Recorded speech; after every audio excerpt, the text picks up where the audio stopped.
بسم اللہ الرحمن الرحیم۔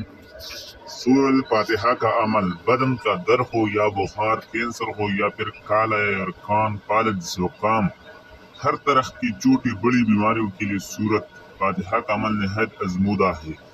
اس عمل کے نتائج عجیب و غریب ہیں اور جس نے بھی یہ عمل کیا اس کو نمایاں تبدیلی محسوس ہوئی۔ عمل درج ذیل ہے۔ نماز فجر کی سنت اور فرض کے درمیان 41 مرتبہ سورۃ فاتحہ کی بسم اللہ الرحمن الرحیم کے ساتھ ملا کر پڑھے۔ اول و آخر 7 مرتبہ درود پڑھے۔ نماز فجر کے فوراً بعد اس عمل کو 70 دو بار دہرائے اور اسی ترتیب سے عشاء کی نماز کے بعد اس کو پڑھے۔ اگر کسی وجہ یا مجبوری سے فجر کی وقت نہ پڑھ سکے تو اس کی فجر کی بعد ضرور پڑھے۔ اس کے ساتھ روزانہ جتنا ہو سکے ایاک نعبد و ایاک نستعین کا ورد کرتے رہے۔